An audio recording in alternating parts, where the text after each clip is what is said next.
From Acres USA, you are listening to the Acres USA podcast, a conversational podcast where we'll explore sustainable farming, regenerative practices, and the latest innovations in eco-agriculture with some of your favorite farmers and ranchers. I'm your host, Taylor Henry, the owner and CEO of Acres USA. Welcome to the Acres USA podcast.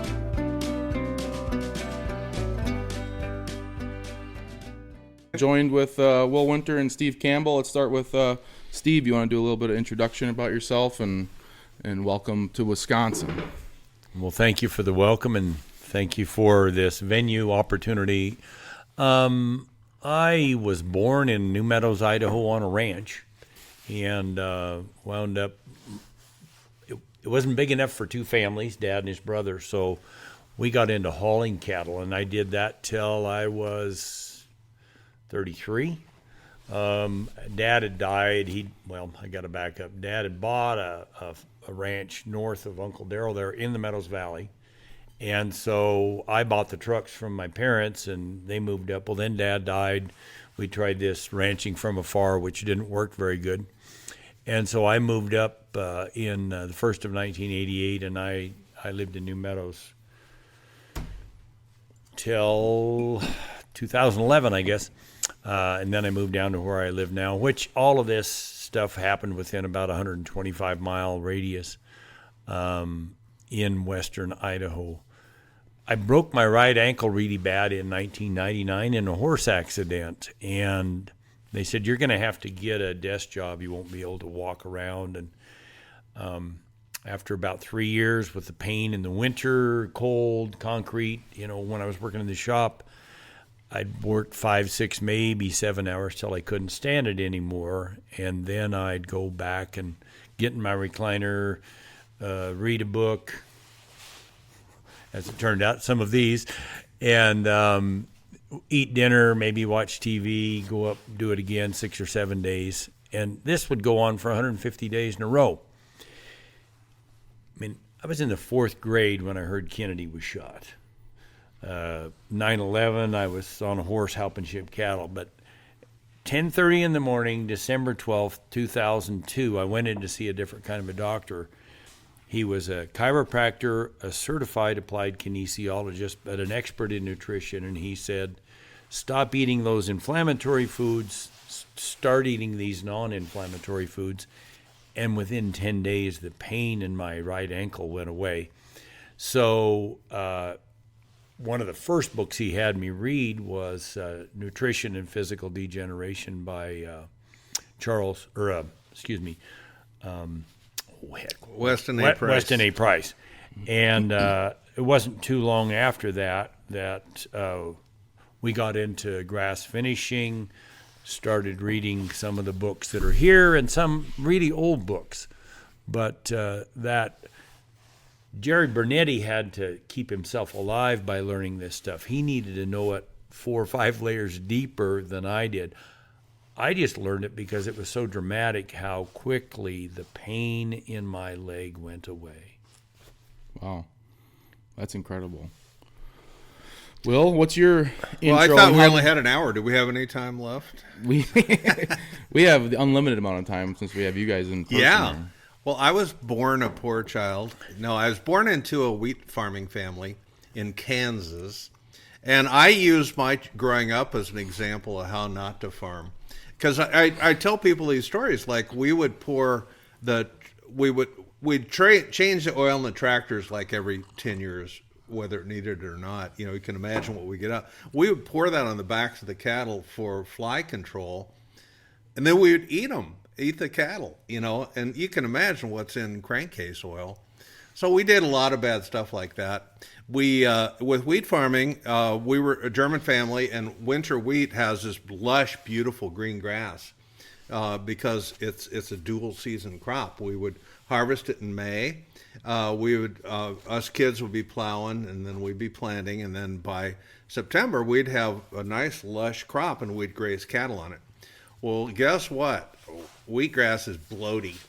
So I learned how to treat bloat. If we got out there, they're laying on their side, if we could catch them before they were dead, we would take a bottle of apple cider vinegar, a Coke bottle full, and glug it down their throat.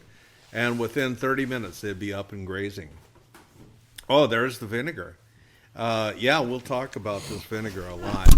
But that was all I learned. So then I went to college, 4-year degree in livestock nutrition, 4 years, more years of vet school, then a graduate program. Never once did I hear the word apple cider vinegar or that you could use it on livestock. It was funny that here, some of these natural remedies, what did we learn? I learned how to be a drug peddler in vet school. I was basically a drug salesman.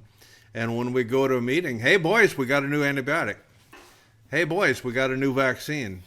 Hey, boys, we got a new wormer. And then if you'd ever ask, well, what about that wormer we used last year? Oh, well, we don't use that one anymore, you know. So it's like it was Groundhog Day, you know, deja vu all over again to go to a vet meeting. So my turning point, I read a book by Juliet de Berkeley-Levy, the Herbal Grandmother. I don't know if you have her books in the store. I don't think so. That would be a good one. They were written in the 30s and 40s, and I thought she was dead. And turns out she was still alive. She was living in Greece, and I got to meet her. I brought her over to the United States, and it was a dream come true to meet your idol. But I read that book, The Herbal Guide to Farm and Stable, and I was unemployable as a veterinarian. I didn't have my own vet hospital then, so I had to do what I was told. And since I couldn't do any vaccine, I couldn't give antibiotics, I couldn't do chemical wormers, I was worthless for vets. So I had to start my own holistic vet hospital. That was in 1980. And I ran that until 1999. Then I'm out in the field now. And it's funny, in my age, people say, I was working at a vet hospital when Kennedy was shot, by the way. I was a kennel boy, but so anyway, at my age, a lot of people say, how come you're not playing golf and getting stupid pants and all that? And I said, are you kidding? I'm at the top of my game right now. I'm at the prime of my career. I actually know stuff now, and I have no fear. Throw me anything, anaplasmosis, brucellosis, tuberculosis. Give me the hard stuff. We have now answers, and I haven't used any drugs. These hands have not held a syringe of antibiotics or vaccine since 1999, officially. Wow. I was not using drugs pretty much since I started I put holistic on the word on my vet hospital. And my friends are like, Will, that's like career suicide. Holistic back in 1980 was like voodoo. They said, why don't you put just witchcraft on your sign, or voodoo, because you're killing your career. Turns out now holistic is an acceptable word. So as soon as I got out, I met Jerry Bernetti. He came and spoke at a holistic vet conference. Met Jerry in the 70s or 80s. We've been good friends ever since. He's passed away, unfortunately. You're keeping his work alive in the bookstore. We'll talk about this later, but this is a book I think everybody should get, The Farmer's Ecosystem. It's a deep, deep book, and Jerry was a deep, deep, deep thinker. I miss him so much. And when we went to Sunday school, we had a phrase called WWJD. What would Jesus do? That would help you figure out decisions. Now I use WWJD. It's like, what would Jerry do? And so it's like, no disrespect to Jesus. He was a pretty good healer himself. But I think a lot of Jerry pretty much every day. And how would he treat things? And it's inspirational for me. Acres has been inspirational. And I thank you, Jesus. Thank you, everybody, for you coming into Acres. It's been unbelievable restoration of this organization that I love dearly. And it's kind of like part of my matrix of my life is to be part of Acres and contributing part, but mostly a receptive part. And just this stuff is hard. You need friends, you need allies, you need people to tell you you're not crazy to do this stuff, because your neighbors will tell you you're a lunatic. Yeah. They tell Joel Saladin he's a lunatic. Here he is. He's a multimillionaire. They're broke ass, and he's the lunatic. He's got 10% organic matter in his topsoil. They've got nothing. They think Gabe Brown is a lunatic out where he is in North Dakota. You fly over Bismarck, and here's this green square, which is Gabe Brown's farm. Everybody else is brown, dead. And So we don't get no respect. We're like Rodney Dangerfield. Well, you get respect in this community, and Yeah, we do. Yeah. yeah. I mean, one of the first things I met Will, you thankfully came to EcoEgg this past year, and Yeah. you know, obviously I could tell how excited you were, and then you came down to our farm. We did a podcast a few months ago, and the first person you told me I had to get in contact with was Steve. So how did you guys get together? I know you call Steve one of your best friends. So Well, I was his parole officer in the beginning. Yeah. Steve and I met over cattle. And we met through a man named Gerald Fry. God bless him. He's passed away now. You have Gerald Fry's book in your bookstore. Yeah. Gerald Fry was from Rosebud, Arkansas. And he was born and bred Baptist. He was quite a guy. He was a professional boxer in his youth. So you didn't want to mess with Gerald, even in his 70s. He'd always say, I'm 70 years young. But we met through Gerald Fry. And Steve, in my opinion, is the new Gerald Fry, because Gerald had some limitations based on his Arkansas background, that just insight, big picture, and Steve has the big picture. So I immediately gravitated to Steve, and I love watching him work with cattle. And I always told people, I said, I am an expert cattle judge when I'm standing next to Gerald Fry. I used that last week. Did you really? And then as soon as I'm out there by myself, it's like, oh my God, they all look alike here. But Steve has an eye. He has. That's the biggest thing I would say. One of your biggest gifts. You have an eye for cattle. You can. And Steve goes out to a herd, and he brings a box of Kleenex with him because the cowboy is probably going to cry, because Steve will divide your herd, and it's kind of like a bell-shaped curve. You have your gorgeous ones here in the 10-20%. You have the herd, and then you have 10 or 20% that Steve will recommend you move down the road. And what you're trying to move is that bell-shaped curve over so that you got 80% of the animals are not the dinks. They're the ones and when you work with Steve over a long period of time, you will gradually move your herd into that 80% of your herd are going to be the ones that make meat, that make high top dollar meat, and that make you money. yeah. And genetics are not everything, but they're huge. But he doesn't really call it, I don't think he'd call it genetics. It's just animal selection, right? It's like proper selection. Phenotype is very important to Steve. He does linear measurement, which is a way to measure several aspects of the animal. He can predict what your cutout's going to be. He can predict what percent is going to be top dollar meat just by measuring the animals. And I think it's important. That's what we're trying to do here. We have a cow-calf operation, but in my opinion, leveraging our it's okay. Leveraging our technology with websites and just how you can sell direct to consumer now. I look at the finishing of animals is going to be the backbone of our operation moving forward. So how did you get into grass finishing animals, and how did you get so in depth with being able to see what a lot of other people have problems seeing?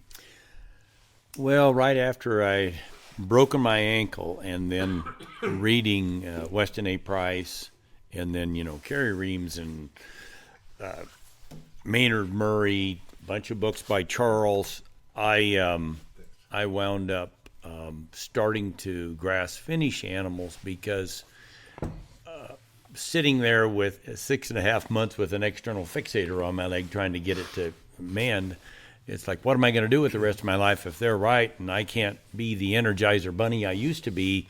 I'm going to have to sit at a desk. What am I going to do? Well, one, God decided that I didn't need to sit at a desk, but when I saw what eating right could do for my own health, it's like, well, how does that work in the soil? How does that work in the plants? How does that work in the animals? And so I really started going down these parallel tracks of soil, plant, animal, and human health. And Gerald Fry comes into the picture. I was reading articles that he'd written, and in 2004, end of March 2004, he was giving a talk down in Sacramento about how to visually identify tender, flavorful beef on the hoof. And he had gone to a school put on by Classic Livestock Management Services out of Australia about a year before he and Charles wrote his book, Reproduction and Animal Health. And he based basically the how to select that tender, flavorful beef on the hoof. You're using your eye, using your hands, linear measurement-wise. I don't know if I went off in the ditch there with your question. No. Or, okay. When did you actually start practicing this stuff and then start putting it to the test so you could actually see it in real life? Oh, well, in 2004, that was in March. We used to haul cattle for a living, and somebody had hauled cattle for. I had re-met him down there in Sacramento, and he was going to have Gerald come up to his place in Washington State. So I said, can I come and pay my share? And so instead of just an hour and a half, there were 5 or 6 of us had Gerald for 2 days. And I was pretty motivated at that point and started putting those concepts into action. And so I was getting cattle in the chute, and there's a ton of stories around that, but I was getting better at my eye and my hands, feeling these flat bones or concave, but I was always backing it up with ultrasound. Mm-hmm. And I'd watched Gerald do it. I was at places where we worked together.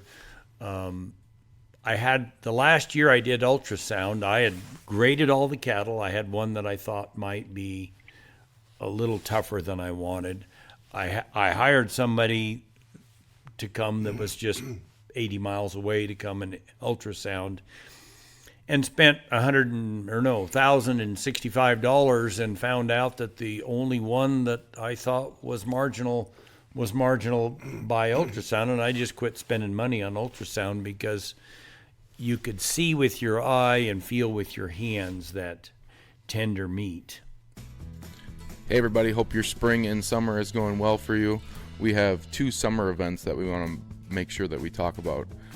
Number 1, June 21st in Gaston, Indiana at Jason Mock's farm. John Kempf, Gary Zimmer, Jason Mock will be speaking at our first annual Farm Weird on Farm event. It is June 21st, 9 a.m. to 4 p.m. Half the day will be presentations, and then the other half the day we'll get out in the field and actually see a live harvest, see some of Jason's relay cropping, in-crop grazing, perennial systems. Jason's got a really incredible farm, and we're excited to be out there. The other event is July 11th, and is our second annual Viroqua on Farm event. It'll be in Viroqua, Wisconsin, 9 a.m. to 4 p.m. Our speakers for that are Will Winter, Steve Campbell, Gary Zimmer, and Brian Dotery from Understanding Ag.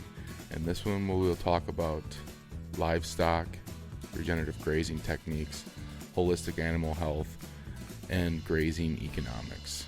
Head to the description. We'll have links for both events in there, and we hope to see you at one of these events this summer.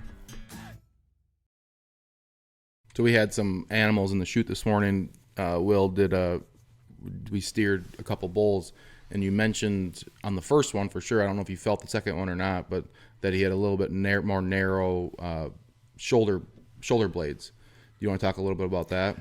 Well, I'm like a shotgun. I go all over the place. I'm going to apologize. In the early 90s, in a feedlot in Nebraska, they linear measured 18 to 20,000 head, and they were doing steers. So on a bull, the head would be on this end. You want the animal walking uphill. The front end is what you're looking at. On a cow, it's the back end. Well, they would linear measure. They would measure around the heart girth, right behind the front legs, versus the top line. And for every inch, this was a bigger number. It was 37 more pounds of gain and 37 fewer pounds of grain to do that. They gained more and ate less. Well, the more vertical the ribs are in the animal, the more it shoves the front legs apart, the more it shoves the top of the shoulder blades apart. You get a bigger ribeye steak. it's a higher steak to hamburger ratio. You don't get any less hamburger, you get more ribeye steak. That was Michael McDonald, who's since passed. Anyway, the wider the front end of the bull, the wider the back end of the cow. So almost everything between the cow and the bull are opposites, linear measurement-wise, bull here and cow here, head being on this end. The only thing, well, almost the only thing that goes from one to the other, if you've got a bunch of cows with raised tail processes, what they call the grow bone, I call it the anti-fertility bone. If you've got a bunch of raised tail processes, you need a bull with a lot of slope from hooks, hopefully level with the backbone, down to the rump. Will mentioned earlier working with people over time. There's a couple in Faith, South Dakota. I've been going there for 6 years, and they just had their bull sale last week. And I have never been in a herd of bulls that the rump structure was more correct. We started working on that early, and my explanation to him was 90 to 95% of the herds out there, their biggest problem is they're going for growth. The tail process is up. You need to get more slope. Well, why do we need more slope? Back to linear measurement. Ken Redmond, who linear measured and crunched the numbers on more cattle than any man alive or dead, 3 commonalities with cows that had 10 or 11 calves in a row. This is anywhere from Mexico to Canada. They had a bigger belly, a cow, head being on this end. They had a bigger belly than the herd average. I say they can eat and digest enough for 3. The bigger the rumen, the greater percentage of what they ingest, they digest out. They had a wider butt than the herd average, but what they had to have to get the 9th, 10th, 11th calf in a row out was slope from hooks down to pins, and they did it. Last week I was in those bulls before the sale, and I was just amazed at how uniformly high the hook bones were, up level with the backbone. Usually you lose slope because the pins are too high, but the hooks are down, and it's real flat. You had to have that slope to get the 9th, 10th, 11th calf out, more than the herd average. Well, we were having dinner last night, Steve and my wife and I. Steve and I were talking about rump structure for a long time, and my wife was like, really, I can't believe this conversation. One thing I could say what you said in shorter paragraph, because hanging out with Gerald Fry said, when men sit in church and sit close together, their shoulders touch. When women sit in church close together, their rumps touch. And he said, that's a good thing. So, that's the same thing is like ideal structure. Well, when I was young, somebody said, well, it's like 2 right triangles. Looking at this, if the head's on where my little finger is, if the head's on this end, this is the bull, this is the cow. Everything getting bigger as you go forward. Everything's getting smaller as you go back. And then on the cow, it's the opposite. So I called Gerald Fry one time, and I said, well, I've got a bull. He's got really nice shoulders and a head and whatnot. You want their head half as wide as it is long. I said, but he doesn't have a very big rump. And Gerald, just like that, he goes, I think every defensive player in the NFL knew how big Jim Brown's shoulders were. I don't think one of them could have told you what size pants he wore. Yeah. It was where I get into the game is calf delivery, and you look at these catalogs now. Any beef catalog, you got these cows that their rump is sticking way up high. And it just comes the top line goes like that, and then you got this big deal. Well, that Steve carries some pelvises around. He's got them in his trunk to show the opening, the orifice that the calf has to pass through. And if that is way up high, it's harder for the calf to get through. When I was the first year as a vet, the exotic cattle were coming into America, the Chianeans, Charolais, Semitoles, and they were breeding them to dumpy little Angus heifers, shorter than this table. Guess what I did almost 7 nights a week? I was pulling calves or cutting calves apart or doing C-sections. I hated my job. I thought, I'm in the wrong career. This every night, pulling cow, it's brutal. Absolutely brutal. Well, they were bringing in these, the wrong rump size. The little Angus were fine, but they couldn't deliver a 120-pound calf. And so I just thought this was life. I thought it was, fortunately, they figured that out after a few years, and we don't have the breeding problems that we had with that rump structure, basically. And his calves pop those calves out, don't they? They just shoot out. And kind of a surprising thing, it's in Bonsma's lectures, but I think it's also in Man Must Measure by Jan Bonsma, South Africa. But there's a drawing of the back end of two different cows, one longer bone and shorter bone. Sex hormones shut off long bone growth. So taller animals in any breed, everything else being equal, are less fertile. Estrogen shuts it off in the front end of the cow first, so she should look like she's walking downhill on level ground, where testosterone shuts it off in the back end of the bull first, so the more fertile bulls will look like they're walking uphill. Well, in that same drawing, there, if you look at it and you're going to stretch height across the top, it would almost look the same. But I always heard sex hormones shut off long bone growth. But until I really studied that drawing, it shuts off all bone growth. The cows with the little teeny tiny tail, the tail only sticks down so far into the pelvic opening, taking up very little. But if you got a cow with a great big coarse tail, it takes up some of that pelvic opening, and we're having to pull more calves. You know, something I learned from Steve on the bulls, this blew me away. They could mix the semen, collect semen from 3 bulls, put it in a bucket, put it together. When they inoculate, let's say 100 cows with that semen, what percent will be? 75%. 75% will be from one bull, and they were equal volumes of semen. The other thing I learned from you that really affected my job is that the prepotent bulls, the really good bulls, will clip off days of the gestation time. She will calf several days earlier, having a smaller calf, but that has compensatory gain as soon as they're out. So they calf more easily, and that's related to the bull, right? The number of days. So that was from Michael McDonald, who, God rest his soul, is dead now, but I got to interview him a couple of times. We're the only two Kinda left, like Steve. this. All the good guys are dead. Don't talk to us. You die if you... Anyway, what they found that at a year of age, for each inch, the bull's shoulders were wider than the length of his rump. So from the pins to the front of the hook bone, for each inch the shoulders were wider.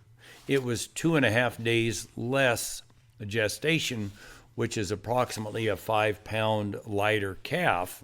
So if you have a +2 or 3 bull at a year of age, you're going to get a 10 or 15 pound calf. Calving ease is normally low birth weight in a bull. Well, you got it the correct way rather than using a sissy bull that, going in a telegony, something that was a thing 100 years ago. But the first impregnation is going to leave a trail behind that's going to affect the rest of the calves or colts or whatever. This is the stuff he can measure before they even breed. He can predict whether this is going to happen with the gestation time and with calving ease. Kit Farrow, who another guy we love, Kit Farrow he's a bull specialist in Colorado.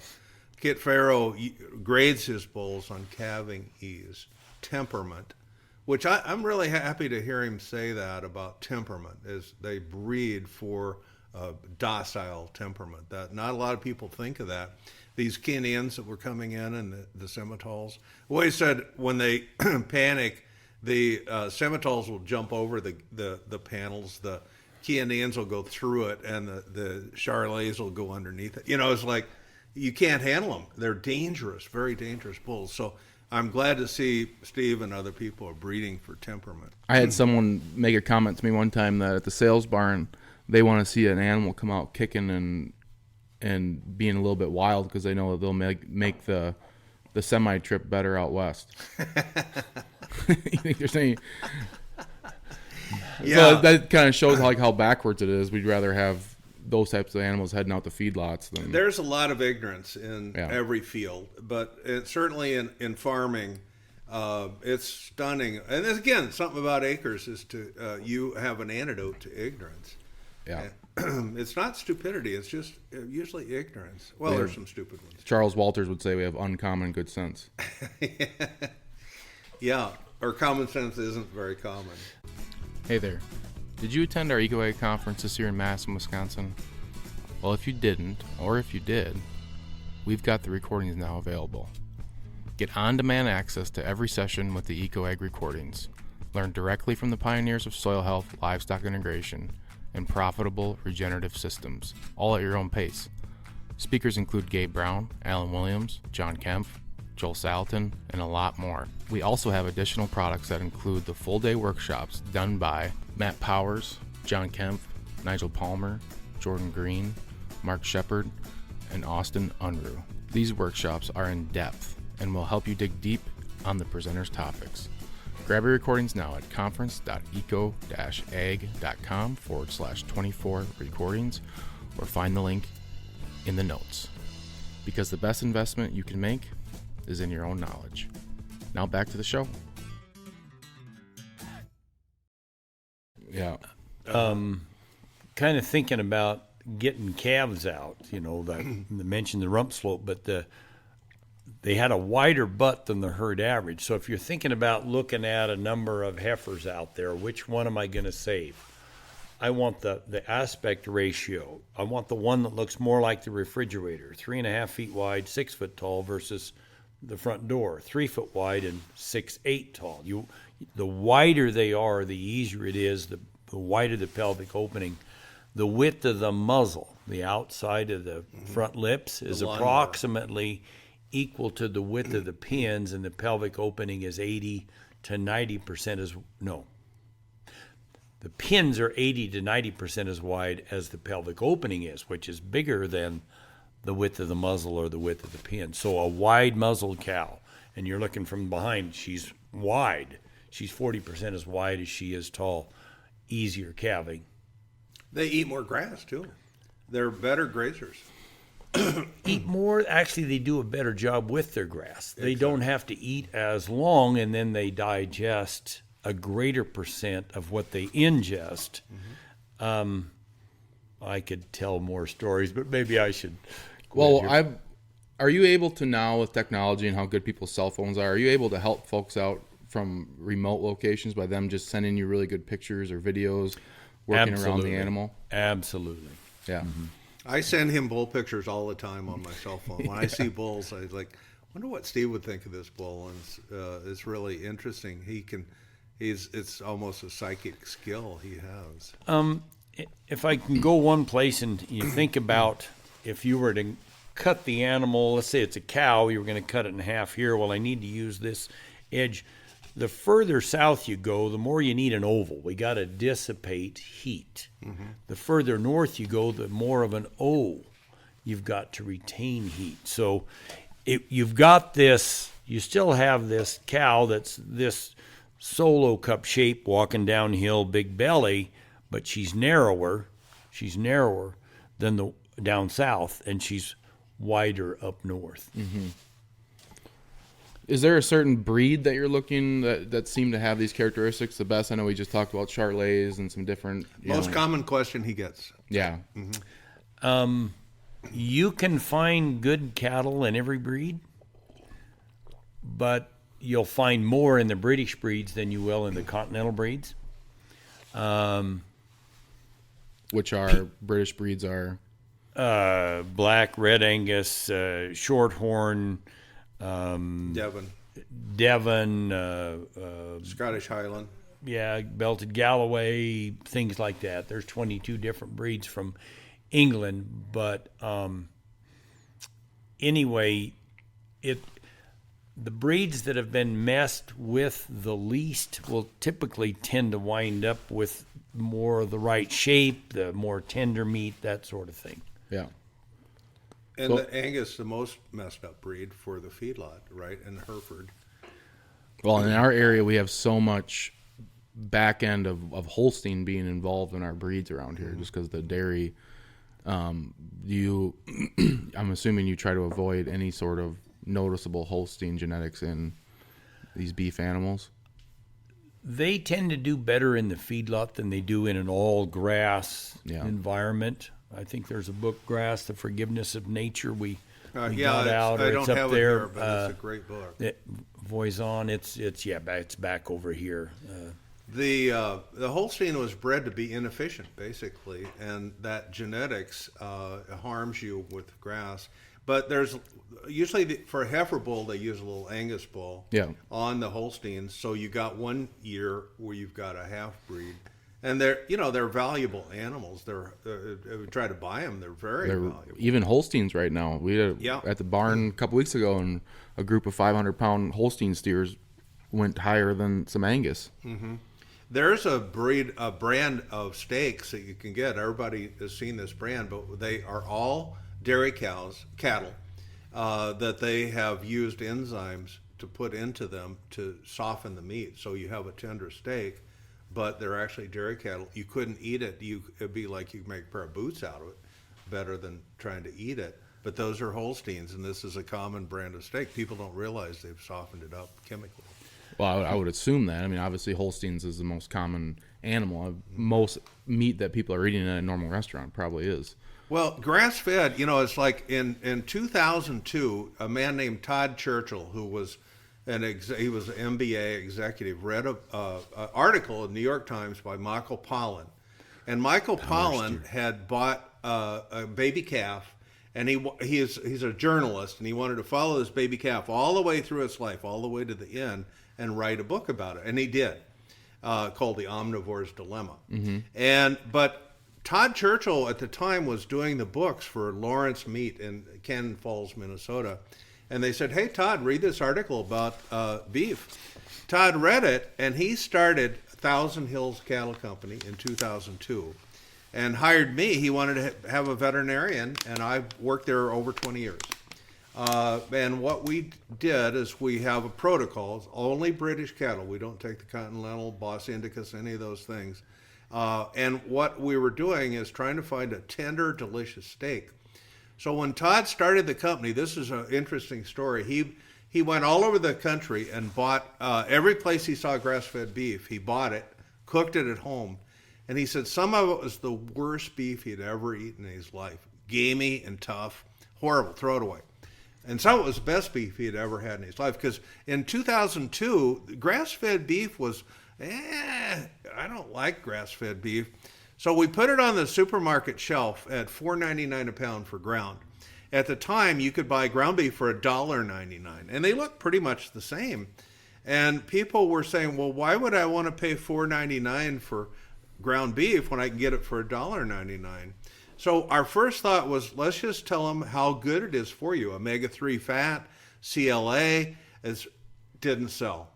So we thought, well, let's try the environment. It's much better for the environment to graze cattle than have feedlots. Didn't sell it. We thought, well, let's try humane as a marketing technique, because it's much more humane. Didn't work. You know what worked? What do you think worked? I don't know. I'm a marketing person, and yeah, you ran through the three I'd pick. We all got cowboy hats and aprons, and we went to co-ops, health food stores, and we had a little grill, and we had it on there, and we take a little bite and put it on tube. Hey, would you like to try some 100% grass-fed beef? And so it's free sample. So people, the words we heard were almost always, wow, was number one. Second, oh my God. And third, where is it? And it would jump in the shopping cart. So flavor and tenderness sold grass-fed beef. Steve and I were in Wyoming one time, and we were doing some talks, and we said, why don't we do remember that? Why don't we do a grass-fed beef tasting? And the people we were working with from Wyoming TV, they said, oh, you don't want to do that around here. People hate grass-fed beef. And yeah, now we really want to do it. So we had a restaurant that had a professional chef cook it. What do we have? 10 or 12 ranchers that brought us their grass-fed beef. I thought these people were going to pass out. It was so good in the audience, and it was kind of amazing. They charged like $100 a person to come in and have this tasting, and we kind of set it up originally as a competition. Who had the best? It was all good. We didn't even do any competition. Remember that? People love that grass-fed beef, and they were shocked because typically the only grass-fed beef was just cattle that didn't work in the feedlot, or they were dairy cattle. It was junk. It was bottom of the barrel animals that you didn't want to waste good corn on. They were tender pretty much across the board, but I do want to say there was two brothers that I had met 2 or 3 years prior, and they kind of got into getting the neighbors' toxins out, getting them mineralized. And the majority of people said, well, they're all tender, but that one has the most flavor. They got them mineralized, they got the neighbors' toxins out, and it made a difference in the flavor, not just the tenderness. And I was telling one of the brothers, I said, that's because you did the preventive things to go and ahead. That's what we do at Thousand Hills. Over 20 years, we've found the producers that can do exactly that. And mineralization also gives you color in the meat, and it gives you flavor in the meat. That's through the minerals, because and more nutrient density. We talk about that, and I've given thousands of guys steaks. I don't know thousands, but certainly many hundreds of guys steaks. I can give a guy who would normally eat a 32-ounce steak at Ruth Chris Steakhouse, still be hungry, eat dessert. I give him a 10 or 12-ounce ribeye or New York strip, and that's as big as we cut them. And they're like, oh, man, I feel great. I'm full. I can't eat dessert. You know why? More nutrient density. More nutrient density. There's more in that 12-ounce steak than there is in a big 32-ounce feedlot steak.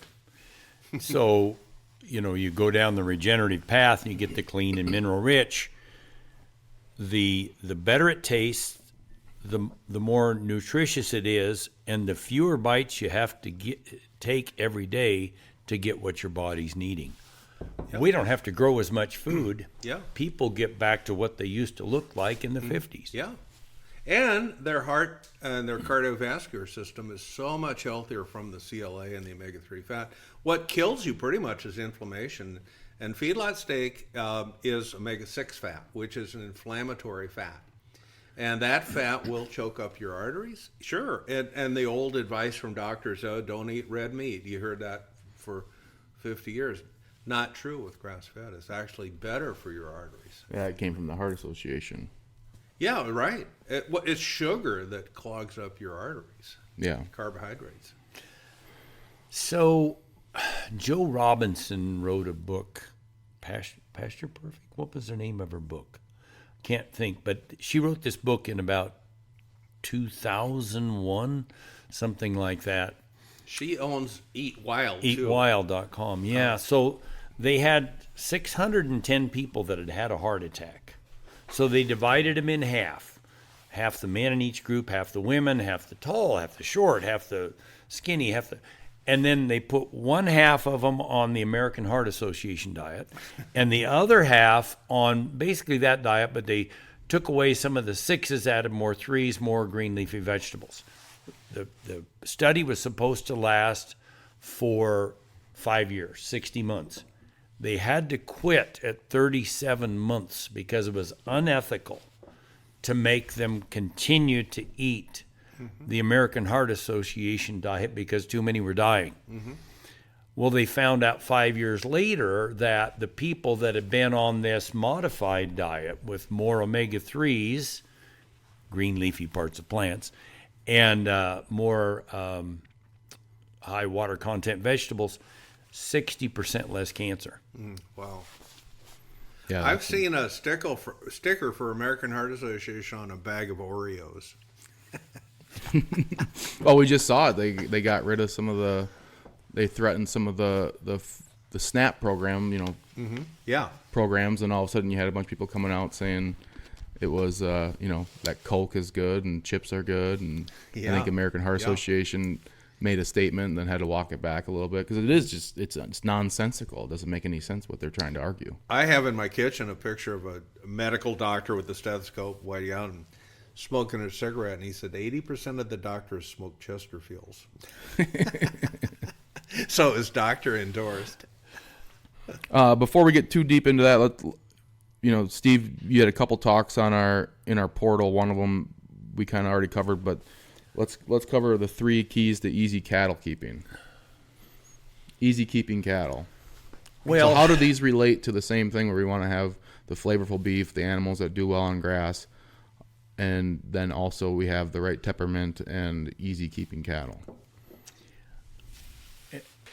Easy keeping cattle. Well, as Fred Provenza says in his book, Nourishment, home field advantage.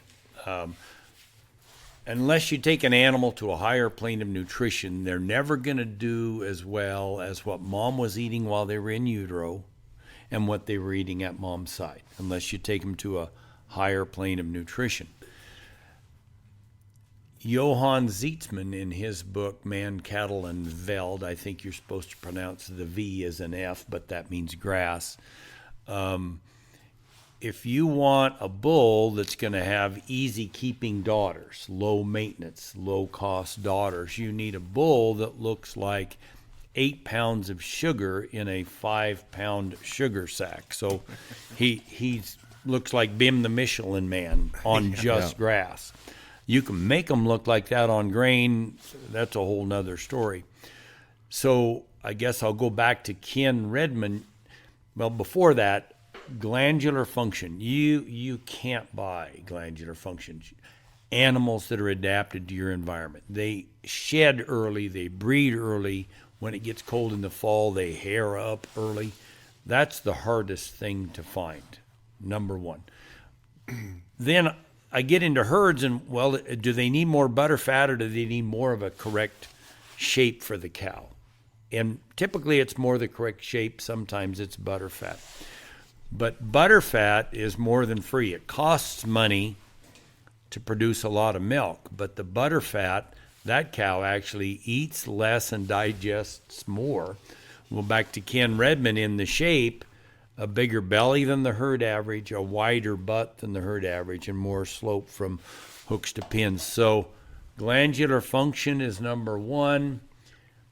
Butter fat and shape kind of depends on what's going on in the herd. I've seen herds that had plenty of volume, but it was kind of coarse. So we needed a bull with a head that was half as wide as it is long, with a pointed pole, little top knot. Maybe on a bull, the smallest I've seen is half a tennis ball sticking up there. Mm-hmm. I like to see the hair worn off, because he likes practicing basketball rather than watching it from the couch. The smallest I've seen it on a cow is you took a golf ball and put it up on top of the head. That's tender meat, that's butter fat. The smaller the diameter of the tail, the more butter fat. On a cow, a bald udder, number one indicator of butter fat. There's going to be more hair on the udder of a cow in Bismarck that's a bald udder versus at the Mexican border. Mm-hmm. But a real close number two for both tender meat and butter fat is vertical folds in the hide. The more there are, usually you see them, let's do the cow here, usually you see them in the neck area, and the further back they go, but if you see them from the vulva down to the udder, those virtually always are really good cows. The more vertical folds there are in the back end of that refrigerator aspect, back end of a cow. You call those happy lines, right? Happy lines run parallel to the ground across the ribs. Oh, okay. On the side of the animal. The vertical ribs signify a loose hide. If you could get your hands on them, you could just pull it out, probably that far out their side. If you could get your hands on them and you went to the last rib, and I like to see, I don't know if you can see it in there, but this dotted line on a cow, I like to see the last rib pointing somewhere between the hock and the ankle. To get that in your cows, you're going to need bulls with very vertical ribs, which are going to give you that large heart girth, that higher meat to bone ratio in the front end of the steers and higher meat to bone ratio in the back end of the cows. Anyway, if you can get a hold of that and press on it, the more of a dip there is, about a third of the way down from the backbone, the more tender the meat. The more it's convex, the more rounded out, the tougher the meat. The more rounded in, the more tender the meat. Classic livestock management services. We're going off into a squirrel here. They had, let's see, Peter Chilcott had a flat bone. You can go online and find a little bit about that, but he was a butcher who was finding, well, some animals are more tender than others, and he kind of went back to what that rib bone was like and what the jawbone was here and how loose the hide. Well, when the whole A2 milk thing came out, they thought, well, I wonder how our grading system compares to the DNA Fonterra does on this A2 milk gene protein thing they were doing. So they scored 100 animals, took tail hairs, sent them off to Fonterra for double A2, A1A2, or double A1. They got 99 out of 100 correct by feeling the bones and how loose the hide was. So it was associated. Yeah. And it's inheritable too, right? Absolutely. Their calves, the calves from those animals are going to be a better quality animal. So if your cows are real coarse, we want a bull, and it depends a little bit, but we want a bull with a broad head, a lot of width between the top of the shoulder blades, but we really want him with a pointed poll, small diameter tail, a whole bunch of vertical folds in the hide. That'll put the butter fat in the daughters, which will make easy keeping, low maintenance. Michael McDonald, 40% of the profit is fertility, having calves every year. 30% is what's it cost to run the cow. 20% is growth, 10% carcass treats. So growth and fertility are on opposite ends of the teeter-totter. Growth is 20% of the profit on the ranch selling calves. Fertility is 40% of the profit on the ranch. I was going to mention, you notice I say things and then Steve tells he corrects it and says it the right way, so we make a good team. But fertility is beginning to be a problem in my world of animal health, lack of fertility.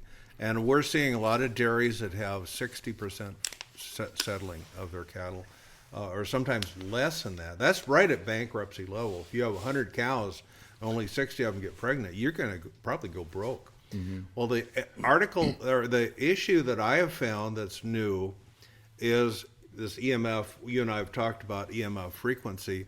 That rural America is getting bombarded now with 5G, cell phone towers, all that. Cows are much more sensitive to it than we are. Horses are very sensitive. Chickens are very sensitive to it. And 60% of Americans at reproductive age are sterile now. I don't know if Viroqua has one. They'll probably have a fertility clinic eventually because there's so many women that can't get pregnant.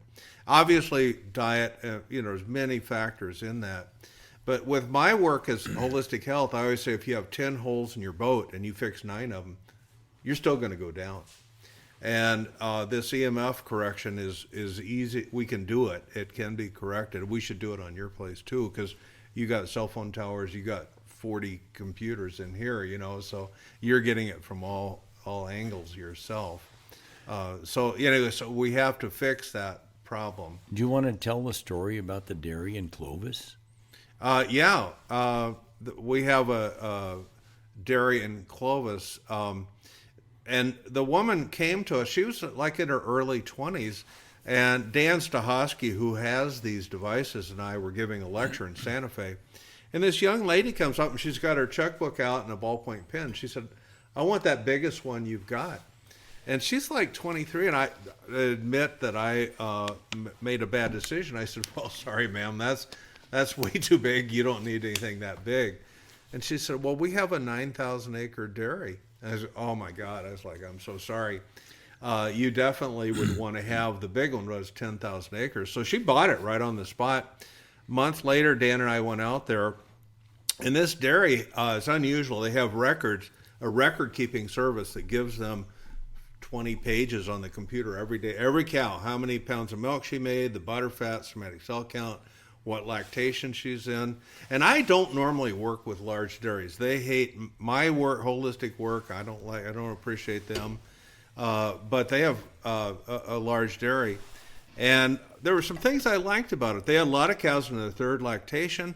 They have an all-female milking crew. They don't let men in the milking parlor because she said, oh, men's voices kind of upset the cows. And women understand, like, oh, I get it. I really get it. So we said, well, could we look at your records to see what the EMF correction does? They said, absolutely. I said, have you changed anything else? Nope. So we put this in, and within a few days, their highest milk production they'd ever gotten was 79 pounds of milk, which for a dairy, that's pretty low, which I appreciated because these ones that are banging out 100, 120 pounds of milk, they don't last very long. They never make it even to the second lactation. 1.4 lactations is national average. So we put it in. Well, within a few days, they shot up from 79 pounds to 86 pounds of milk. They never made 86 pounds in all the years of the dairy. So that's 7 pounds of milk per cow per day times 4,000 cows. So they're getting 28,000 pounds of milk. I don't know what that would fill, big truck, every day that they never got before, and their feed consumption did not go up, which is kind of impossible. And the only other thing I've seen that with is that we'd said we'd talk about apple cider vinegar. This Roger Fairchild made the vinegar for Bragg's vinegar, which he doesn't make it for him anymore. Steve and I take this every day, and we recommend cattle. I was working with a Horizon dairy in Oregon, and we quote more numbers from dairies because they watch things. I grew up on a ranch and family, and we don't observe anything. Maybe there's one bloated laying on each side, but other than that, we really don't keep track. Dairy people touch their cattle every day usually. Yeah. They know their cattle. They look at her ears. Her ears are down. She's not feeling good. They check the milk every day to see if there's somatic cell count. When we give this, I was working with this dairy, and they were a Horizon organic dairy, and they're pretty conventional, but they had mastitis problems. And so I trotted out my whole dog and pony show, and they said, oh, God, we can't do all of that. What if we only did one thing, what would you do? And I hate that question. I said, well, it's actually a pretty easy question. I would give your cows apple cider vinegar. So they bought 5 totes of vinegar. And I thought, well, I'll never hear from them again. That was a 1,200 cow dairy because that's nothing for a big dairy. Sure enough, a couple months later, the guy called me and identified himself as the dairy. And he said, are you the vinegar guy? And I said, well, no, I'm not, but I remember sending you some vinegar. Why? And he said, well, we want to know what the biggest truck we can get of vinegar. And I said, oh, my God, so it cured your somatic cell count? He said, I don't know about that. I'm the bean counter. I'm the accountant. But when we started giving your vinegar, our butter fat shot up from 3.1 to 3.9. And he said, that's what we make money on. It's not volume. We make money on components. And butter fat is gold, which, by the way, is the same thing as intermuscular fat in the cattle we work with. Butter fat, intermuscular fat, same mechanism. And acetic acid has been shown in the rumen to make both. So they were very interested in this because they made a lot more money. And he said, and I left out part of the story. He said, I went out and talked to the herdsman, the accountant said, and he said, was that vinegar that did that? And he said, nah. He said, well, we're just giving them a little bit of that. Nothing could work that much. I think it was the weather or something else, and that's what people do. So he said, but we did start using it again, and our butterfat went right back up to where it was.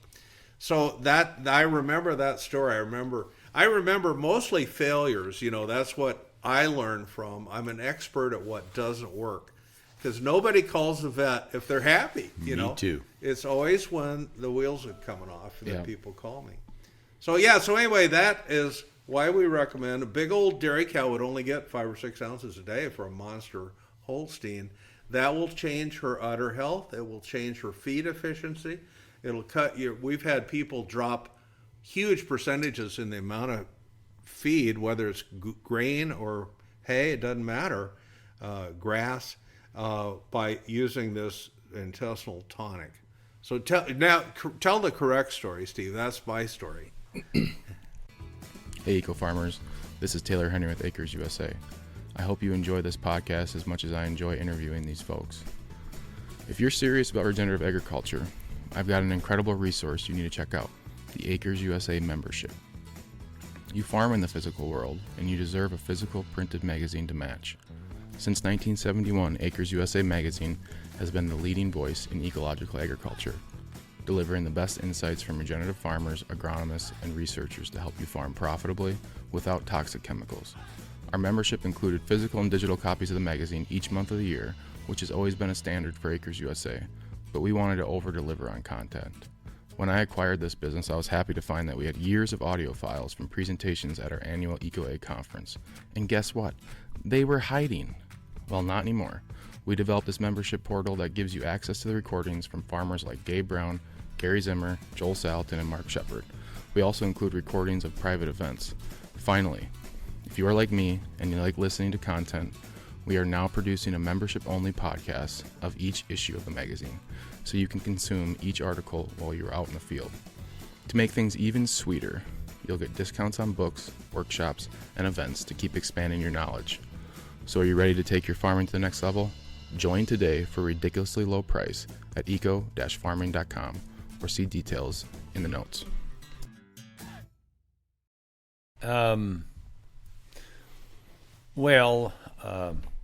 There's the brag side of that. When Patricia and Roger met each other the first year, Patricia bragged, he sold her 50,000 gallons, and boy, the demand for the vinegar took off. And anyway, the last full year Patricia owned the company, he sold her 4.5 million gallons. Well, Roger started bottling his own. And anyway, people that can and do keep track say it's a good, honest 20% savings in feed using the vinegar that's made with whole apples. This is the only one that's whole apple.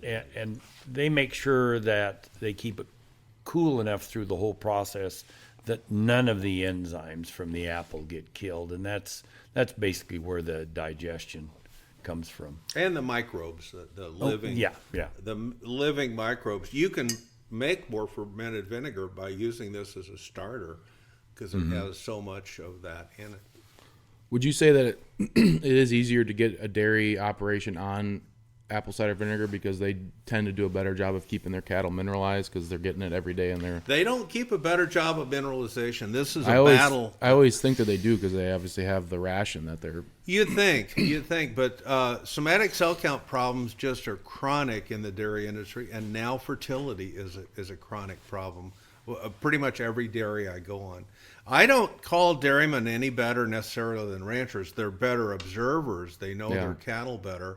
But they're very quick to grab the antibiotics. They're very quick to grab the BST, the hormone.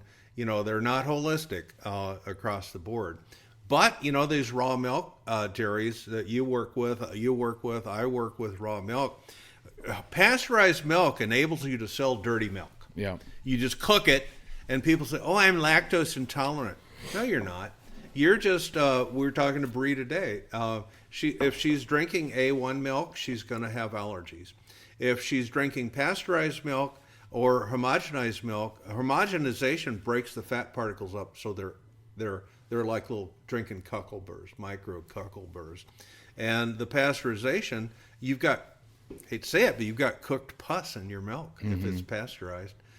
They can get away with very high somatic cell counts. That's the number of white blood cells per milliliter of milk. And they'll have like 300,000 white blood cells in a milliliter of milk. Imagine that. And then you kill them. So you got all that pus in your milk. So we're big advocates of raw milk. However, you have to be more careful. So most of my dairy customers sell raw milk. And whether it's legal or illegal. I've been arrested 3 times in Minnesota because I've been a purveyor of raw milk. And what I do is I haul it in from the farm so the city people don't have to drive to the farm. It's a big issue, believe me. But we all want to start drinking A2 milk that's raw and not homogenized but that's wholesome. And just like with the beef, when they mineralize their cattle, the milk is going to have more nutrient density. It's going to have more bacterial resistance. And when you have a good biofilm on your dairy, pathogens can exist where there's good, healthy white blood cells. It will just, and Mark McAfee, a guy in California that pioneered raw milk in California, he's done studies where he took 5 or 6 deadly pathogens, E. coli, L157, Listeria, Campylobacter, deadly pathogens, put it in the milk. They waited 30 minutes. They put it under the microscope. All dead, all gone. All the deadly pathogens were gone.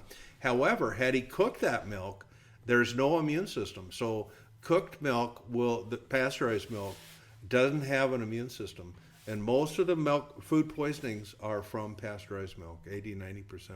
I mean, there's more people drink cooked milk, but we're working on the raw milk issue, and I think Acres is going to be the voice of the raw milk farmers. Yeah. I don't see it changing much in Wisconsin, but I'm glad Minnesota allows it. And well, it's tough in Minnesota. Like I said, I've been arrested 3 times in Minnesota. even after they legalized it? Well, it's not legal. It's the wording on the code says it's legal to buy raw milk on the farm occasionally. So it still has that wiggle word in it. But we're working in the right direction. It's still very dangerous. Dat cap here in Wisconsin is brutal, ruthless. And so there's been several now famous or infamous Wisconsin dairy farmers who have been shut down, arrested, thanks to dat cap. So one thing about that, trying to get around the rules, they have these cow shares. Yeah.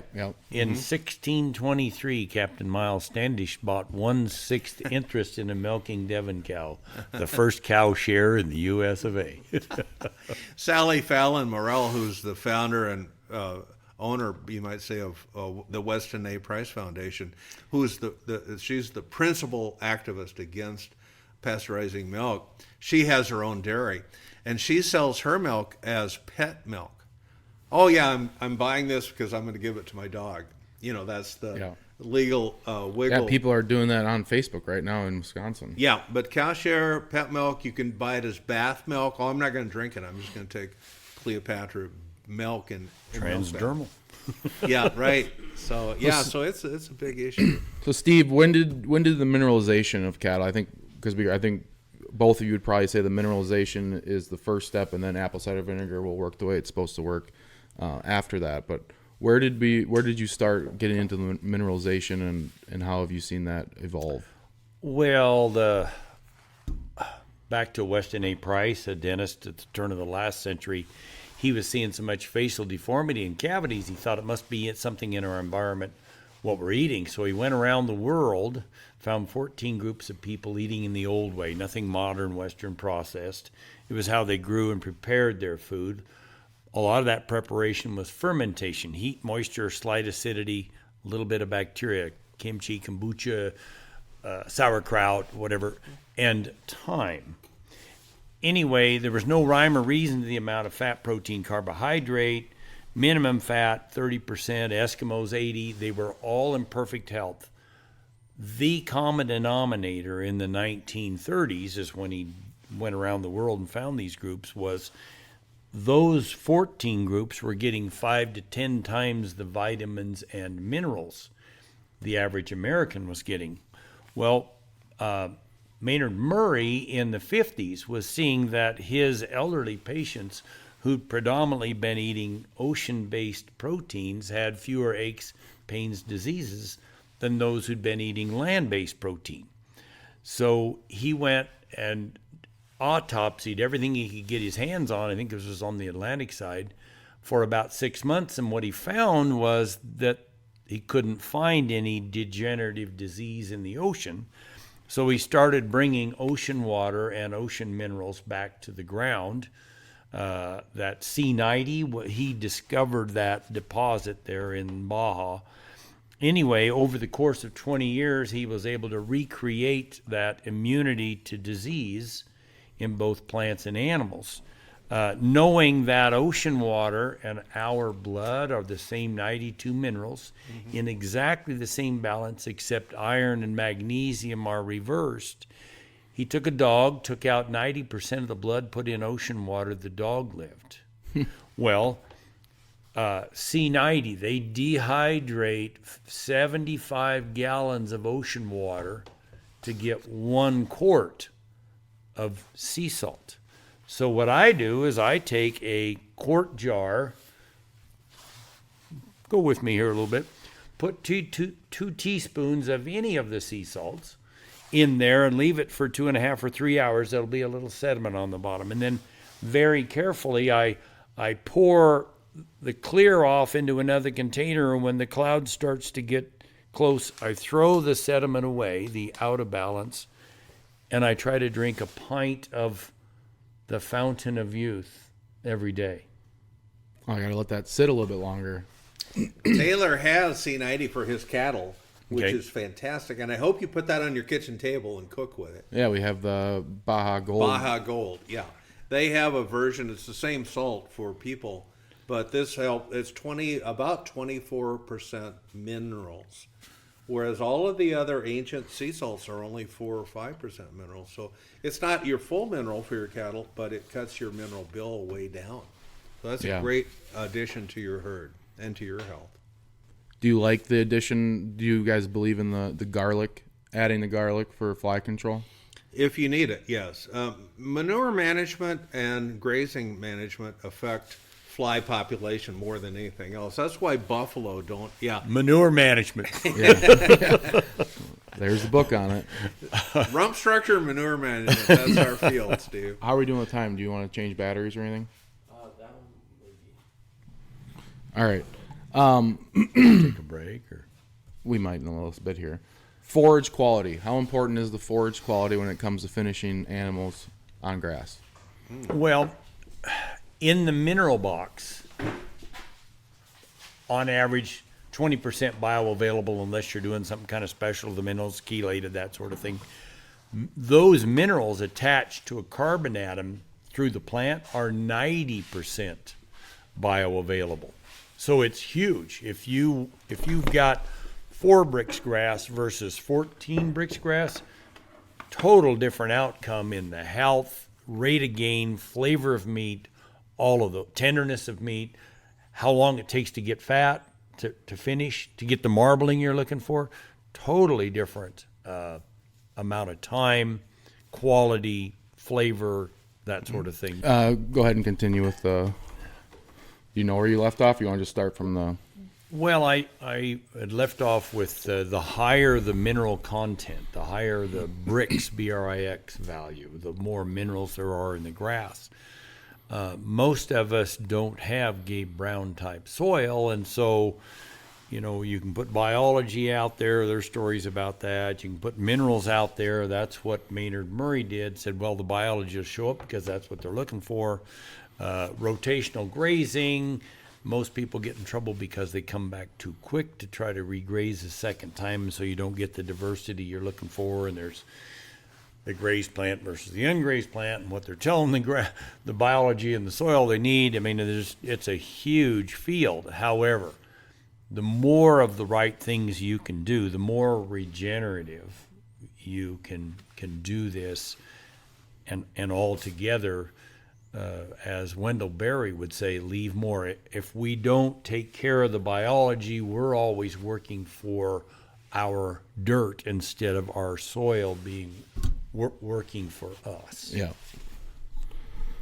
Into the grazing, you want to talk a little bit about best grazing practices, how, we tie all of these things in, and, if I'm sure all these things help, but if you just kick them out into like a free-range graze situation, do we still get the responses here that we should? I was going to add to what Steve said. We found at Thousand Hills Cattle Company, we have to have a Brix of 12 average to fatten cattle on grass. Otherwise, the steers could be 99 years old and they're still not getting fat. And the sooner you fatten your cattle and get them to town, the more money you're going to make. Yeah. We have a rock star performer in upstate New York around the Finger Lakes area can fatten his Murray Grey cattle by 16 months. Wow. And yeah, I know, and some of them 18 months.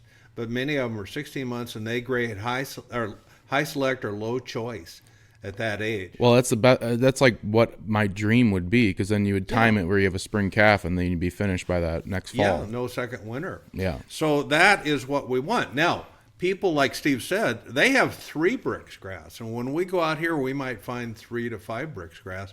That's a nothing burger. They'll never get fat on it. So what we do, we have legal ways to cheat for our 60-some producers without giving them grain. And that's what grain has in it, is energy.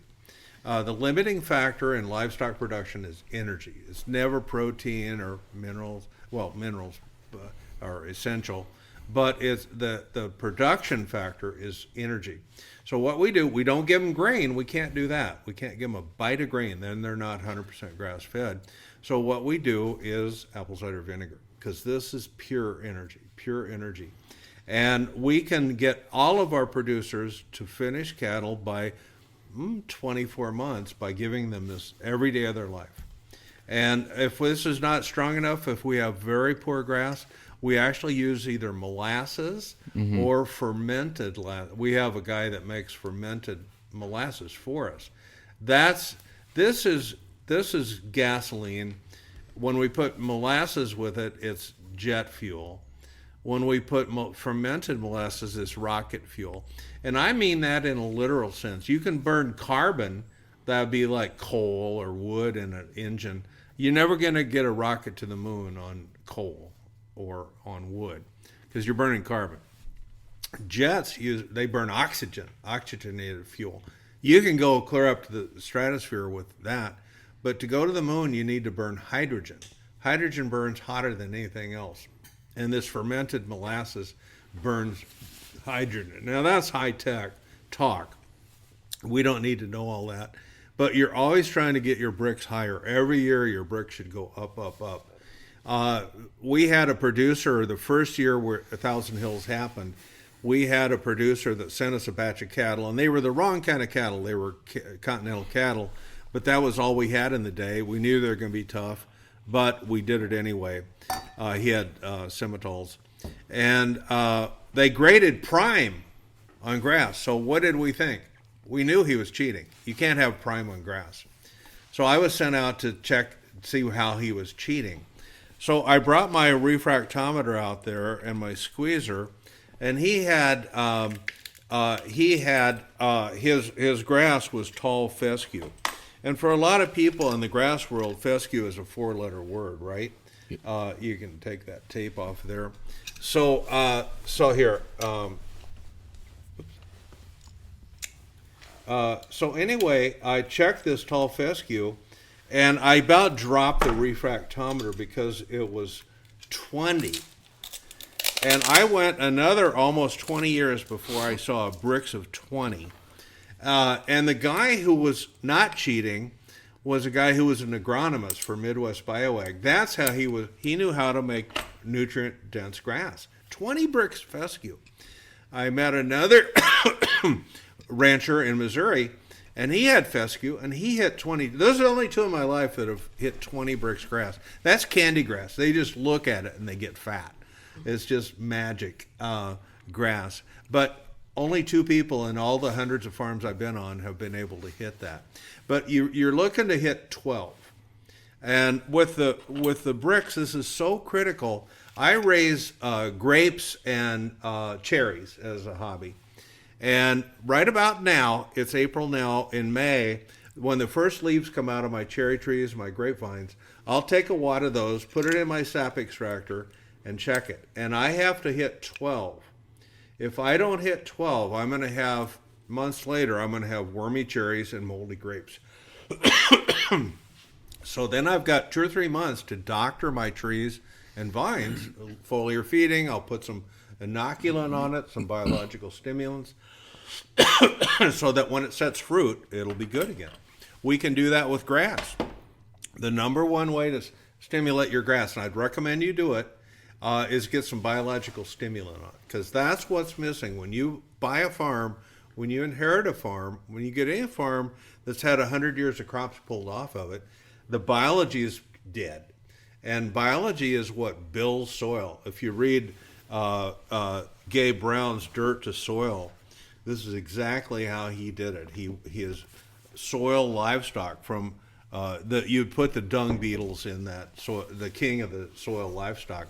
So you want to put some biology in this farm, you do it with a foliar stimulant. And Acres has plenty of sponsors. There's probably 20 sponsors at Acres that sell a biological stimulant for the soil. Cheap. It's a few bucks an acre.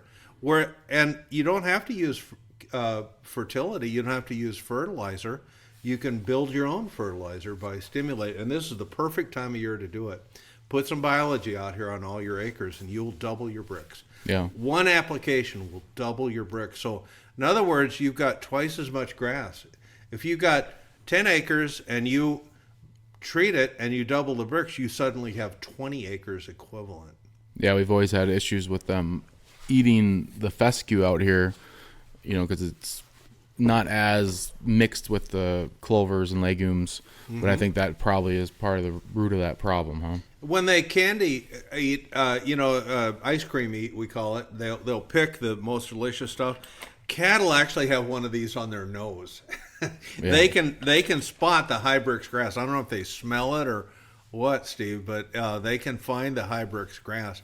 And an example of low Brix grass is the ring of repulsion around a manure pile from last year. You know how the grass is just exploding around it? You think, why don't they eat that? It's not because of the poop. It's because it's high in funny protein. It's high in NPN. And NPN and sugar are like this. If you have high NPN grass, your Brix is low. And when we always talk about the cattle getting the squirts on lush spring grass, that's because it's growing like a freight train. And when it grows, it's going to be very high in funny protein, non-protein nitrogen, NPN, and it's going to be low in Brix. So they eat and eat and eat. They get squirts. They don't gain like you'd think they would, even though it's really pretty grass. What we want is that high Brix grass. Yeah.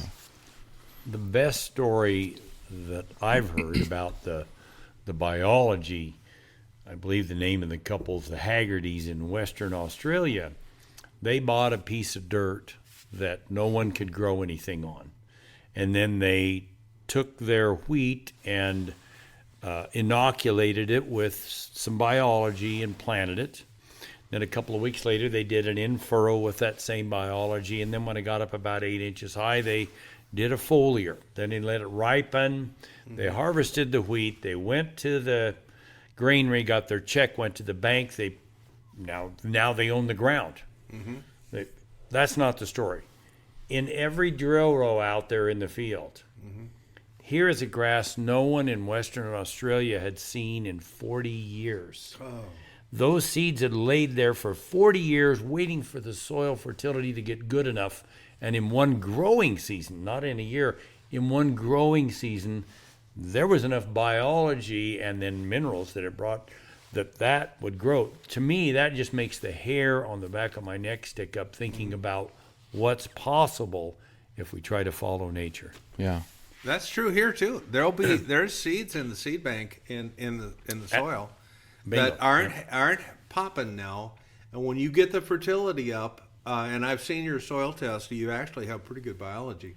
That you'll have grasses, it's like warm season, cool season grasses you didn't even plant. Yeah. Well, that's the goal. Yeah. How much money would that save you over the years? No kidding. Make you. Yeah. Save you and make you money. So what is one piece of advice that you could give to young farmers or young grazers, ranchers that we're in an odd time when it comes to pricing? It's tough for people to get into it right now. Well, we're at an odd time for land values. Yeah. Maybe not so much there, but especially for cattle values. And if you as a young person could rent a farm, your grandpa's farm or whatever it might be. So grandpa gets an income, and then somebody else needs grass, so you run somebody else's cows and calves.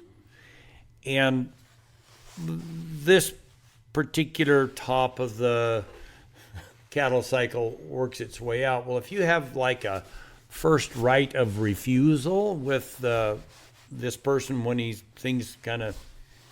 ready to leave for whatever reason, that you could go out there and pick 10, 20, 30% of those cows. One, the price would be back down. This happened in 16. But two, you're learning about running cattle on somebody else's dime. And three, you're going to find the cattle that most adapted, that are doing the best in this environment. So you don't have to go let his leave and go try to find some others. They don't even have to move. You can pay quite a bit more. So one, rent some ground, run somebody else's cows, wait for the market to shift, and then hopefully buy those cows, and maybe they'll make you enough money you can start buying grandpa out. Yeah. Or Greg Judy, Comeback Farms. Maybe you're just continue to rent ground. I was going to mention Greg's books. That's what he specializes in, is how to make money on rental ground. Well, and he's a big believer in fescue too, where most people are anti-fescue. Have you? I'm sure you're buddies with Greg. What's some of the things that you see at his operation that stick out? If you live in Missouri, you're going to get fescue. I appreciate the winter that they have. Well, and that is a thing. And how do you mitigate fescue? The higher the Brix, the less. No, let's say it a different way. The healthier any of the grasses, the less the bugs are going to bother them. The healthier the animals are, the less the bugs are going to bother them. The healthier we are, the less disease is going to bother us. So the endophyte, those fungal parasite. Yeah, the when the grass gets dry, that's when it starts going up the plant.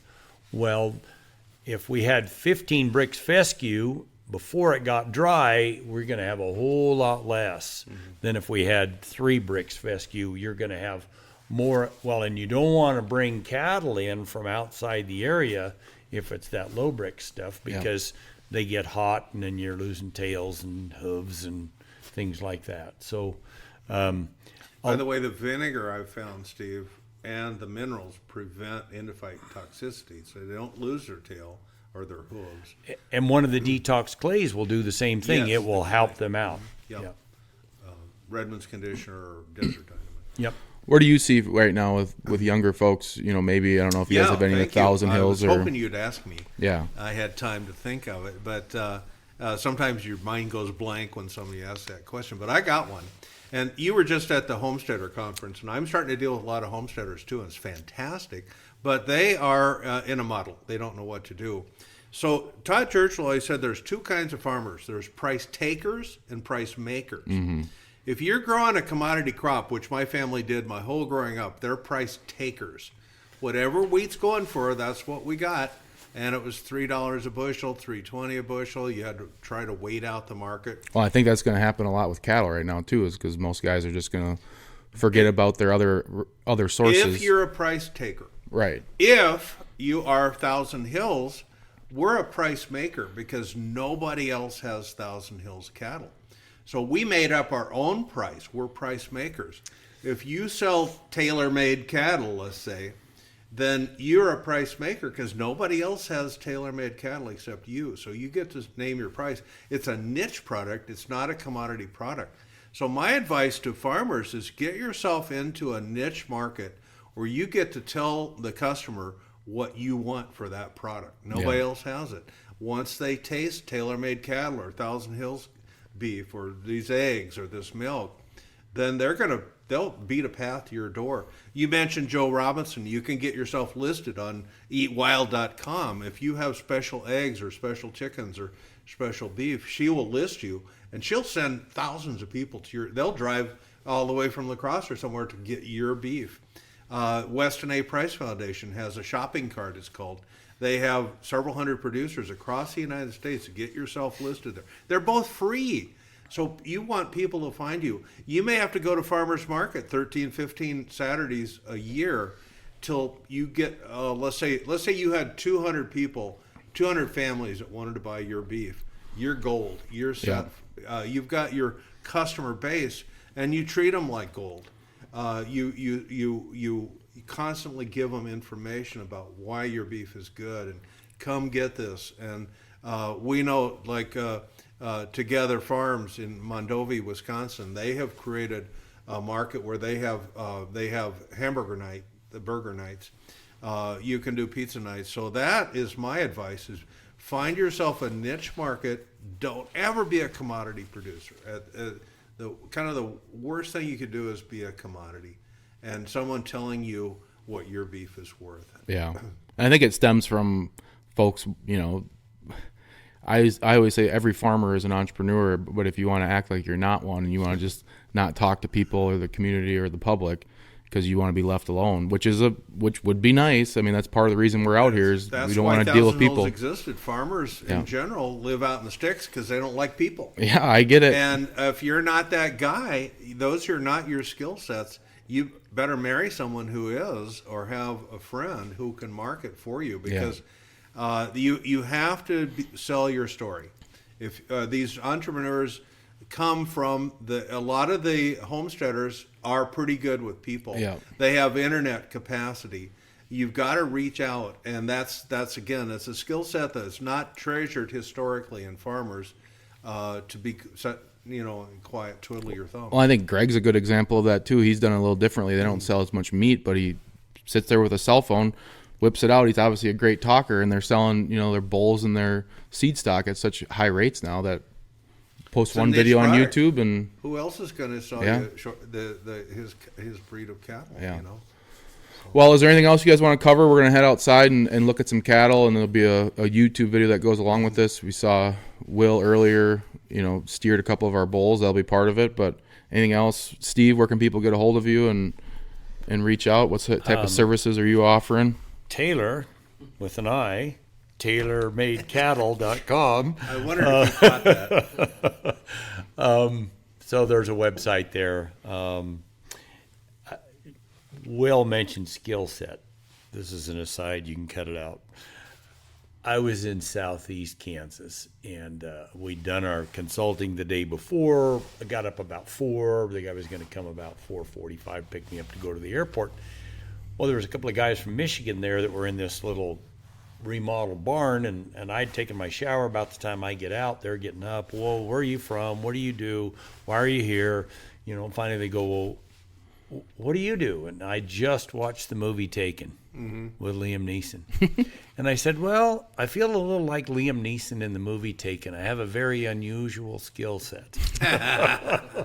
But it's years of being an inquiring mind, and what did Granddad say, and Dad, and the neighbors, and then the Gerald Frys and the Jerry Burnettis and the William Albrechts and the Charles Walterses, and I've mentioned some other names too, but what was the piece of that just was the take-home message? And there were a number of people that finally the aha moment. Oh, it's that solo cup-shaped cow.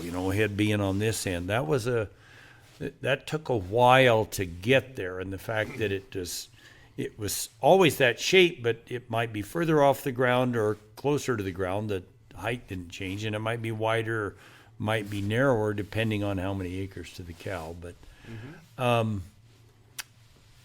just a different story. Yeah. Did you talk to him about rump dimensions? Not those two fellows. Well, both Will and Steve will be here in Viroqua July 11th for our on-farm event, joined by Gary Zimmer. And I wanted to mash you guys together because Gary obviously talks a lot about remineralizing the soil, but he's also a dairy nutritionist. So I think you three guys at a on-farm event here where we can, walk out, take a look at some cattle, and take a look at our pastures the way they look. I think that'll be a very helpful. That's what I like about Acres. Event. You cover the spectrum, because I went to I was at university 12 years. I didn't learn anything about soil or plants, and here I am, an animal scientist. Don't know nothing about soil, nothing about plants. Yeah. So then we have the Gary Zimmers and the other people who can teach us that piece of the puzzle. Yeah. When I do consulting, I'll call a Gary Zimmer. Then we have we have an on-farm event in Indiana at Jason Mock's place, who's doing a lot of different cropping methods. It's more it follows more of the commodity guidelines with John Kemp's going to come talk about foliar spraying. And so we do try to cover everything. I tend to, lean towards cattle stuff because, that's what I'm doing. But we have to know that rest of the story, though. Yeah. And I think anyone doing any sort of operation should involve cattle, at least some sort of livestock. So we're going to head out. It's turned into a pretty nice day, and we're going to walk some pasture, test some stuff, and just look for the YouTube video that accompanies this podcast. So thank you guys for joining me. Anything else you want to mention? Join Acres. Come to the conference. You didn't mention Madison the this December year. Yeah, they're coming. They're coming. Both these guys are also coming in December 1 through the 4th in Madison, Wisconsin. Same location as last year. Great location. We got some awesome people coming back for the 50th annual. Neil Kinsey's coming back, and 50th annual. Yeah. Wow. 50 years. Charles Walter's vision. You're carrying it out. We're trying the best that we can. Yeah. You're humble, and that's great. Well, we have to be. I've dealt with enough failure in my life. Yeah, that's what your mother told me. All right. Thanks a lot, guys. Thank you for listening to the Acres USA podcast, a podcast production of Acres USA. Find us on Spotify, Apple, Google Play, and other popular podcast platforms. Acres USA is North America's oldest publisher on production-scale organic and regenerative farming. For more than 50 years, our mission has been to help farmers, ranchers, and market gardeners grow food profitably, regeneratively, and with nature in mind. Find our books and other Acres USA media and learn about Acres USA events at acresusa.com. Read our online magazine at members.acresusa.com, and we'd like to thank Acres USA staff for their contributions to producing this podcast. This episode was edited and engineered by Weston Larson of Acres USA. And we're grateful to our guests for taking the time to talk with us about their experiences.